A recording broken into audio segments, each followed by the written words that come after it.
Hello student, Bhagwati शिक्षक प्रशिक्षण महाविद्यालय की ऑनलाइन क्लास में आपका स्वागत है। कल हमने एजुकेशन साइकोलॉजी के क्षेत्रों के बारे में पढ़ा था और आप समझ गए होंगे क्षेत्रों के विषय में, तथा आपने अभी तक जो अध्ययन किया वो साइकोलॉजी का मीनिंग, एजुकेशन साइकोलॉजी का मीनिंग, उसकी परिभाषाएं, विषय क्षेत्र, उन सब चीज़ों के बारे में आप जान चुके होंगे। आज हम आगे बढ़ेंगे और आज जो अध्ययन करेंगे वो हमारा आज का टॉपिक है educational implication of psychology in neural, कि जो मनोविज्ञान है उसका वर्तमान परिदृश्य में शैक्षिक निहितार्थ क्या है, यानी शिक्षा के क्षेत्र में उसने क्या क्या योगदान दिए हैं, क्या क्या लाभ हैं। कल ही हमने चर्चा की थी थोड़ी सी, क्या युवाओं के लिए, प्रशासकों के लिए और थोड़ी बहुत बातें शिक्षकों के लिए भी बताई थी। आज हम थोड़ा उसका विस्तृत अध्ययन करेंगे कि शिक्षा मनोविज्ञान ने शिक्षा के क्षेत्र में अपना क्या क्या योगदान दिया है और उसकी क्या क्या महत्व है, क्या क्या लाभ है। वर्तमान परिदृश्य में शिक्षा मनोविज्ञान और मनोविज्ञान किस तरह से अपना योगदान दे रहे हैं, जिससे कि शिक्षा का क्षेत्र बहुत प्रगति कर रहा है और शिक्षा के क्षेत्र में नए नए आयाम स्थापित हो रहे हैं। बच्चे और भी बेहतर तरीके से अपने आप को मोटिवेट कर पा रहे हैं, सीख पा रहे हैं। नई नई जानकारियाँ, नई नई विधियों के माध्यम से और नए नए तरीकों के माध्यम से बच्चे सीख रहे हैं और उनके ज्ञान में वृद्धि हो रही है। तो मैं बात करूं सबसे पहले कि साइकोलॉजी का जो इम्प्लीकेशन है, साइकोलॉजी के जो योगदान है शिक्षा के क्षेत्र में, वो सबसे पहली बात आती है बाल केंद्रित शिक्षा। बाल केंद्रित शिक्षा प्राचीन काल में जो हमारी शिक्षा पद्धति थी वो बाल केंद्रित नहीं थी। उसमें केवल जो अध्यापक थे या गुरु थे उनका जो मोटिव होता था केवल उस बच्चों को ध्यान में नहीं रखा जाता। बच्चे एक तांत्रिक थी, जो शिक्षक ने कह दिया वो ठीक है, परंतु अब जो शिक्षा पद्धति है वो बाल केंद्रित शिक्षा पद्धति हो गई। इसमें इस तरह के नियम और सिद्धांत बनाए गए हैं ताकि बच्चा अपने रुचि के अनुसार, अपनी क्षमता के अनुसार, अपनी योग्यता के अनुसार सीख सके।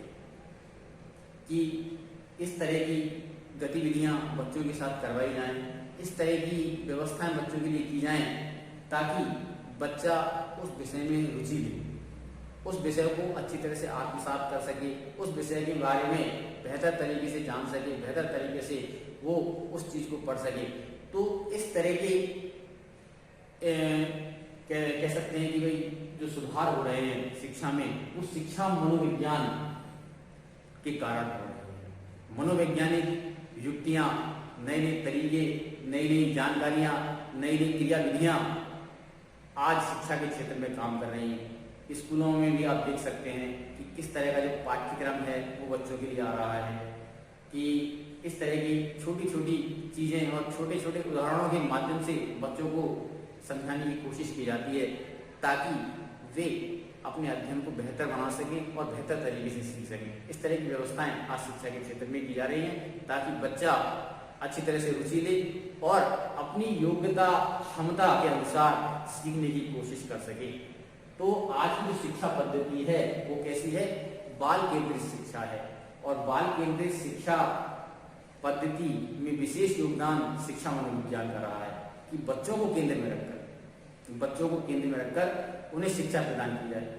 बच्चे जो चाहते हैं वैसा उन्हें पढ़ाया जाए, ना कि टीचर चाहते हैं। जो बच्चा चाहे वैसा उसको पढ़ाया जाए और इस तरह से ही उसकी क्लासरूम की व्यवस्था की जाए, उसकी शिक्षण विधियों की व्यवस्था की जाए, शिक्षण पाठ्यक्रम भी उस तरह का निर्मित किया जाए ताकि बच्चा बेहतर तरीके से सीख सके और अपनी क्षमता के अनुसार आगे बढ़ सके। तो आज की शिक्षा पद्धति कैसी है भाई? बाल केंद्रित शिक्षा पद्धति है और इसमें महत्वपूर्ण योगदान मनोविज्ञान कर रहा है। पाठ्यचर्या, पाठ्यचर्या से तात्पर्य है कि पाठ्यक्रम बनाना, कि पाठ्यक्रम भी इस तरह से डिसाइड किया जाए कि वो बच्चों के लिए अनुकूल हो, बच्चे उसे बेहतर तरीके से सीख सकें, बेहतर तरीके से वो अपना रुझान उसके प्रति कर सकें, उनके लिए इस तरह की पाठ्यक्रम की व्यवस्था हो ताकि उन्हें कठिनाई महसूस ना हो। पाठ्यक्रम को टुकड़ों में विभाजित करके बनाया जाए और इस तरह की पाठ्यक्रम की व्यवस्था आज हमारे जो शिक्षण पद्धति है उसमें देखने को मिल रही है। नए नए शोध और नई नई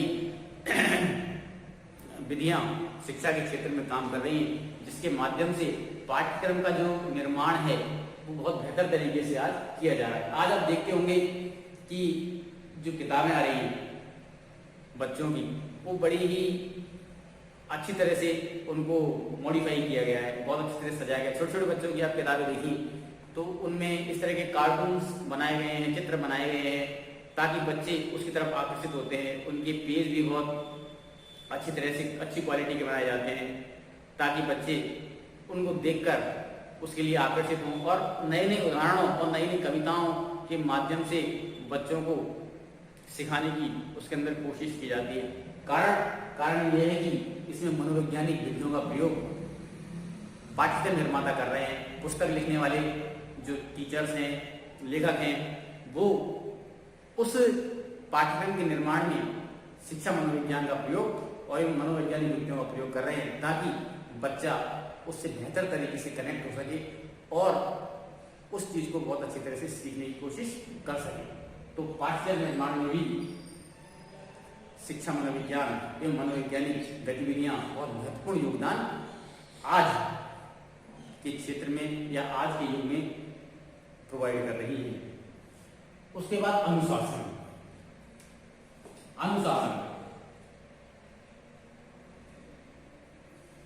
अनुशासन भी एक बहुत बड़ी समस्या है विद्यालयों में, महाविद्यालयों में, कि अनुशासन को कैसे मेंटेन रखा जाए, किस तरह से बच्चों को अनुशासित रखा जाए।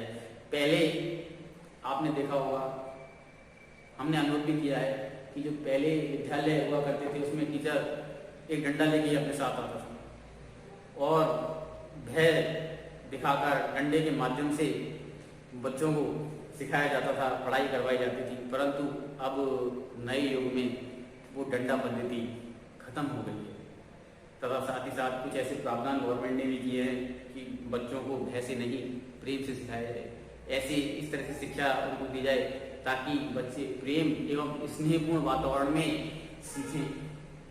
डंडे का भय या किसी तरह की मानसिक पीड़ा उनके सामने उत्पन्न नहीं की जाए, मानसिक उस पर टॉर्चर भी नहीं किया जाए। कई स्कूलों में इस तरह की घटनाएं भी हुई हैं, आपने सुना होगा, अखबारों में हम पढ़ते भी हैं कि बच्चे को होमवर्क ना करने के कारण किसी टीचर ने मानसिक प्रताड़ित किया तो उसके खिलाफ FIR दर्ज की गई।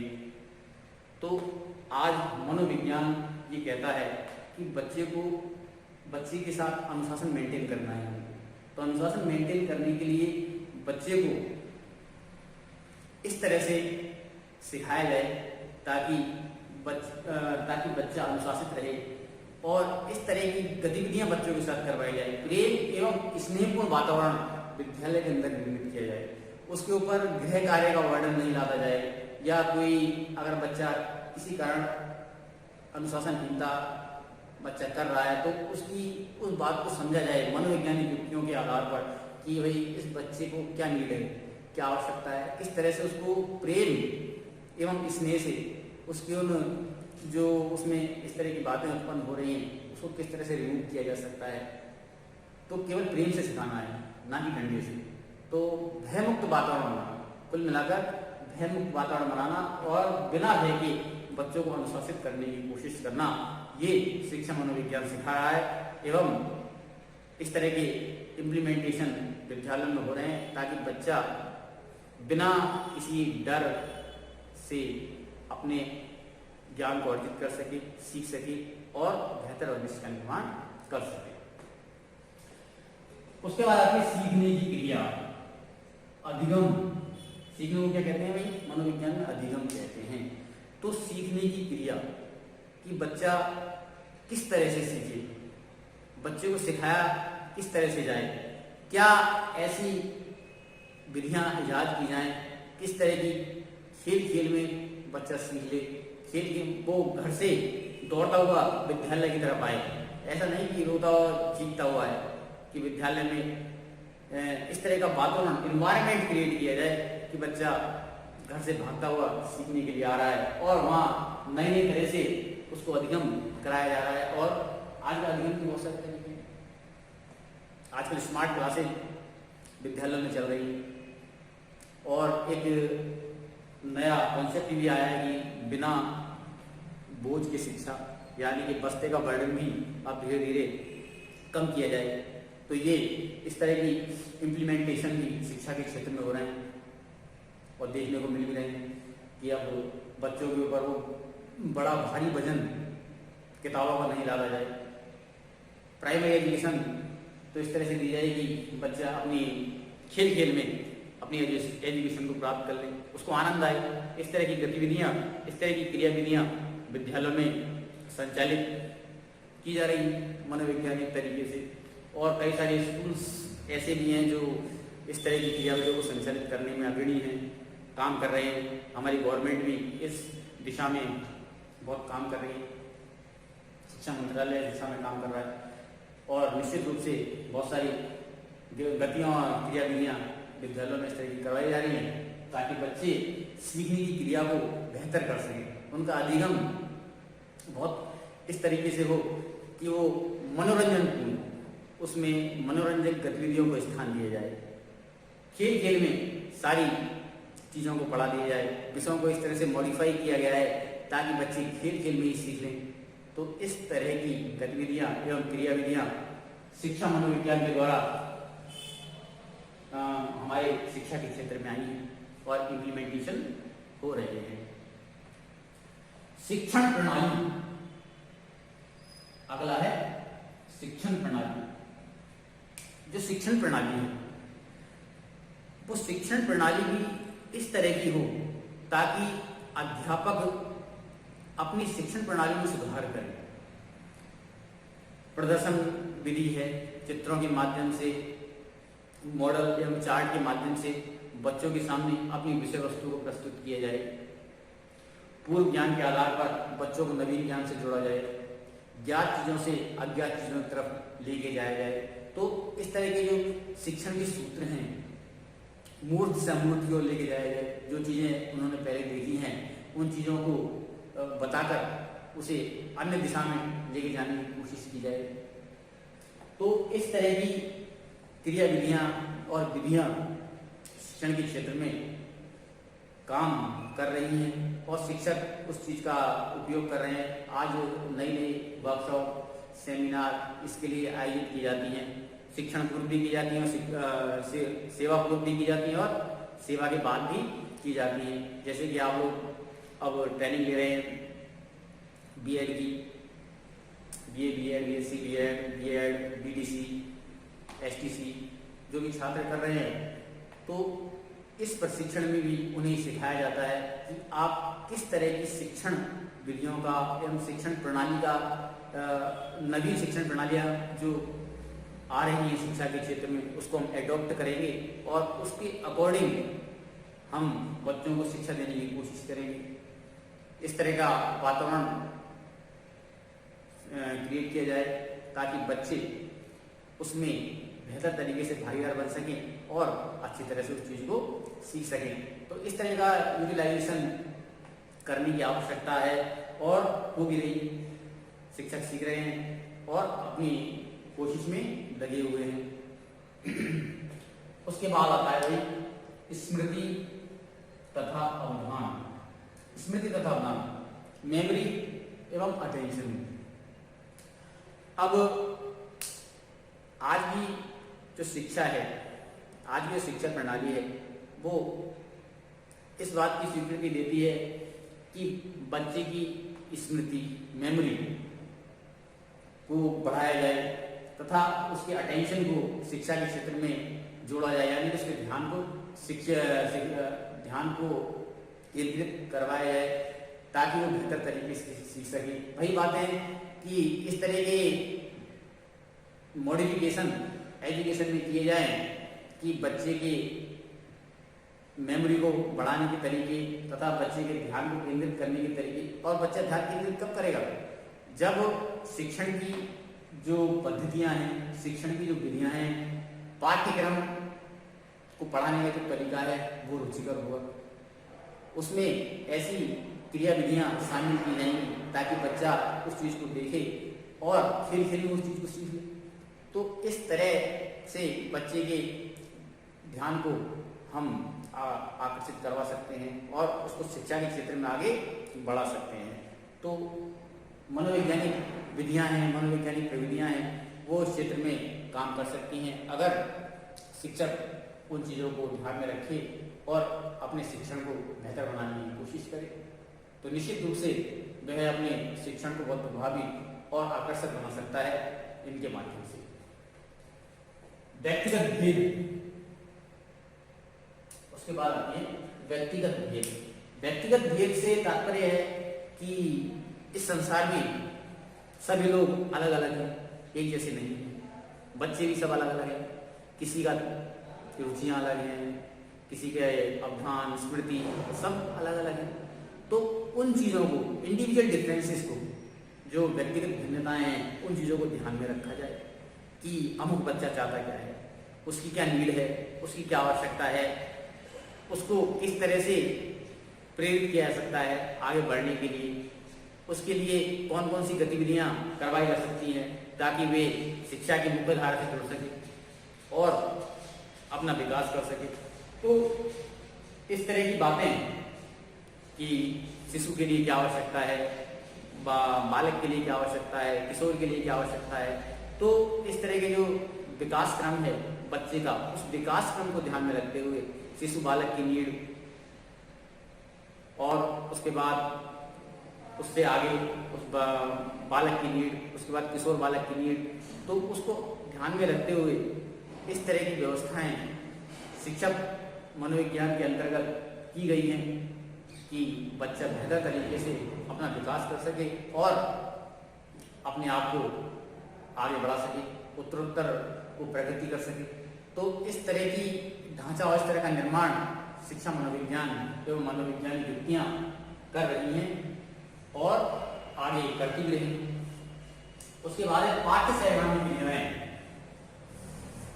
पाठ्य सहगामी क्रियाएं, पाठ्य सहगामी क्रियाओं से तात्पर्य है कि पाठ्यक्रम के साथ साथ जो अन्य क्रियाएं बच्चे के विकास के लिए करवाई जाती हैं, जैसे कि वाद विवाद प्रतियोगिताएं हैं, अंताक्षरी है, निबंध प्रतियोगिताएं हैं, खेलकूद प्रतियोगिताएं हैं, संगीत है, ये सब पाठ्य सहगामी क्रियाएं हैं। तो बच्चे के विकास के लिए ये क्रियाएं भी आवश्यक हैं।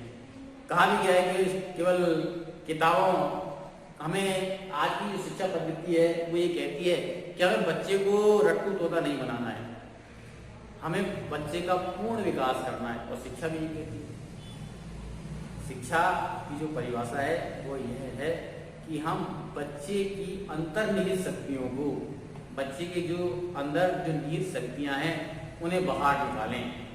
आपने शिक्षा का अर्थ पढ़ा है, उसमें बताया गया है कि शिक्षा वह है जो बच्चे का पूर्ण विकास करे। तो बच्चे के अंदर जो संभावनाएं छिपी हुई हैं, प्रत्येक बच्चे के अंदर असीम संभावनाएं हैं।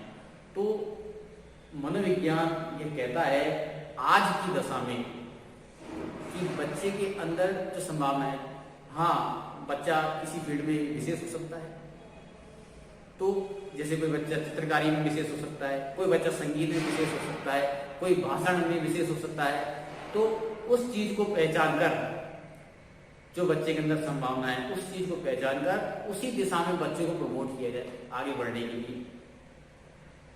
कोई बच्चा लेखन में अच्छा हो सकता है, कोई लेखक बन सकता है, कोई अच्छा नेता बन सकता है जिसमें लीडरशिप के गुण है।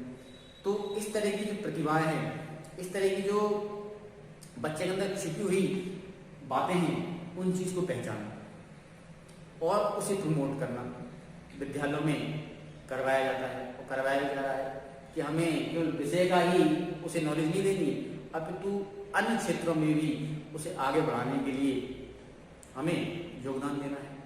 इस तरह का योगदान बच्चे के लिए किया जाए कोई अच्छा संगीतकार हो जाए, कोई अच्छा खिलाड़ी बन सकता है बच्चा, कोई अच्छा लीडर बन सकता है, कोई अच्छा लेखक बन सकता है।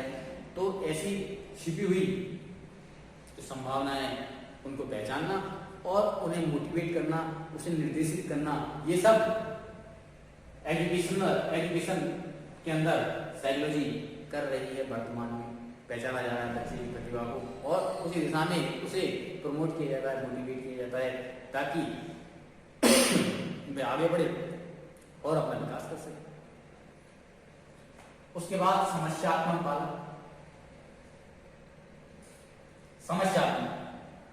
हाँ, समस्यात्मक पालक का मतलब है कि भाई ऐसे बच्चे भी होते हैं जो समस्याएं क्रिएट करते हैं। अपराधी किस्म के बालक हैं कि इस तरह का इन्वायरमेंट उनको मिल गया कि जहाँ वो अपराध के क्षेत्र में चले गए। इन्वायरमेंट बहुत ज़्यादा डिपेंड करता है बच्चे के विकास में। और भी कई तरह की बातें हैं कि बच्चे पढ़ने में मन नहीं लगा पा रहे हैं, तो क्या कारण है, उन चीज़ों को पहचानना और ऐसे बच्चों को शिक्षा की मुख्य धारा से जोड़ना। बहुत सारी स्थितियाँ परिस्थितियाँ ऐसी होती हैं जिसके कारण बच्चे उस क्षेत्र में चले जाते हैं। वो तो कोमल मन है, जैसा उनको एनवायरनमेंट दिया जाएगा, जैसे उनकी व्यवस्था की जाएगी वैसे ही वो बन जाते हैं। जिस तरह से कुम्हार मिट्टी से नए नए बर्तन बना देता है, उसी तरह से बच्चे भी हैं शिक्षा के कुंभकार की तरह। और मनोवैज्ञानिक युक्तियाँ उसमें अपना विशेष योगदान देती है। अगर मनोवैज्ञानिक युक्तियों का प्रयोग करते हुए बच्चे को गाइड किया जाए, निश्चित रूप से वे उस समस्या से निकल सकते हैं और अपना बेहतर विकास कर सकते हैं। तो इस क्षेत्र में कार्य कर रहा है शिक्षा मनोविज्ञान, कार्य करता है। उसके बाद आती है समय विभाग चक्र कि आज शिक्षा मनोविज्ञान के द्वारा एवं मनोवैज्ञानिक युक्तियों के द्वारा विद्यालयों में टाइम टेबल होता है। टाइम टेबल इस तरह से सेट किया जाए बच्चों की रुचि के अनुसार कि बच्चे उस टाइम टेबल के अकॉर्डिंग अपने आप को बेहतर तरीके से समायोजित कर सकें और अपने शिक्षण कार्य को कर सकें। इसके लिए विद्यालयों में व्यवस्थाएं की गई हैं और टाइम टेबल उसके अकॉर्डिंग बनाने की कोशिश की जाती है। उन्हें बताया जाता है, मैंने आपको बताया कि शिक्षण वो सेवापूर्व प्रशिक्षण और सेवापात के प्रशिक्षण में इस तरह की बातें बताई जाती हैं कि आप किस तरह से अपने टाइम टेबल को बैलेंस करें ताकि बच्चे उसके अकॉर्डिंग उन सब्जेक्टों को इस तरह से रखा जाए, बीच बीच में ऐसी गतिविधियां भी उनको करवाई जाएं ताकि पढ़ाई का ना केवल पढ़ाई के बोझ को वो सहन कर सके।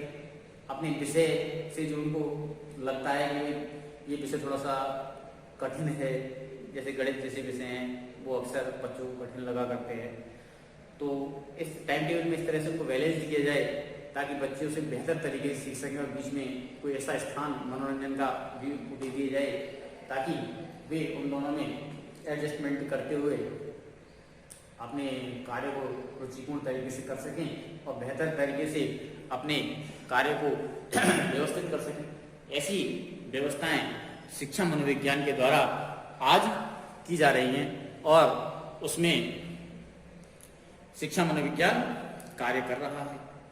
तो निश्चित रूप से शिक्षा का जो योगदान है, मनोविज्ञान का जो योगदान है शिक्षा के क्षेत्र में वो बहुत बड़ा है। तो आप समझ गए होंगे कि आधुनिक युग में आजकल की जो परिस्थितियां हैं उनमें शिक्षा मनोविज्ञान अपनी विशेष भूमिका निभा रहा है। उसके साथ साथ बहुत सारी बातें शिक्षकों के लिए भी हैं कि शिक्षक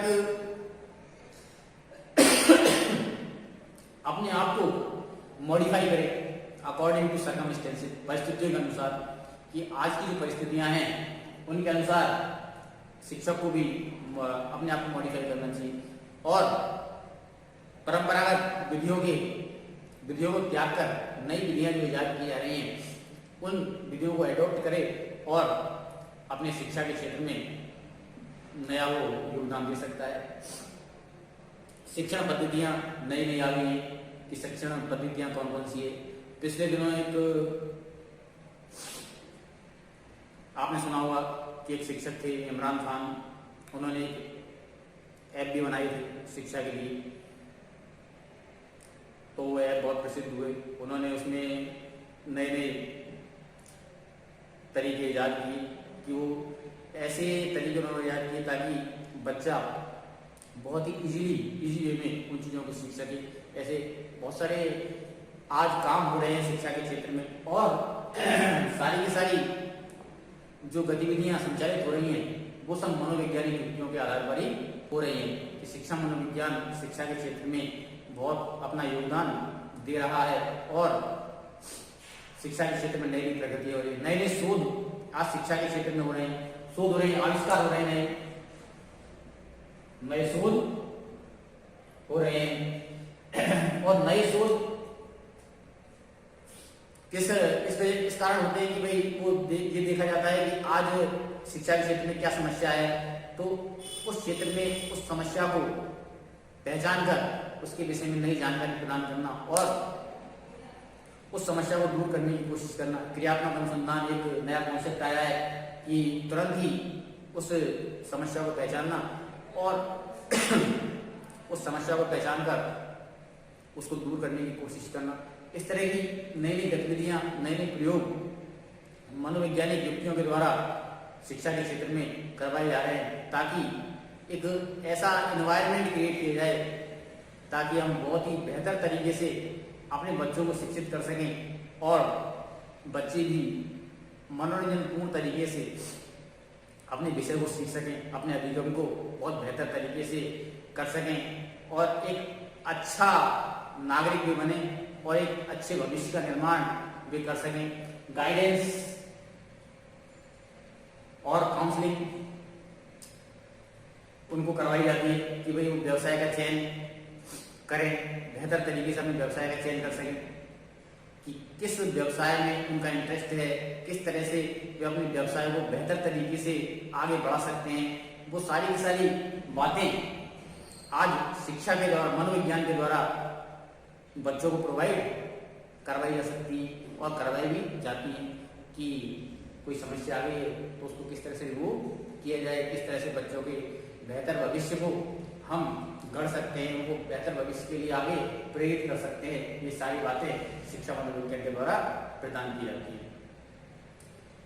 तो आज आपने जाना कि एजुकेशन के अंदर जो मनोविज्ञान है, शिक्षा मनोविज्ञान है, वो किस तरह से कार्य कर रहा है। और बहुत सारे कार्य हैं शिक्षा मनोविज्ञान के जो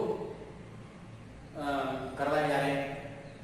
तो स्टूडेंट, आपने आज जान लिया एवं इससे पहले आप सारी बातें शिक्षा मनोविज्ञान के बारे में जान चुके हैं कि शिक्षा मनोविज्ञान की अर्थ, क्षेत्र, प्रकृति एवं उसके योगदान के बारे में आप जान चुके हैं। तो आज के लिए इतना ही। बहुत बहुत धन्यवाद।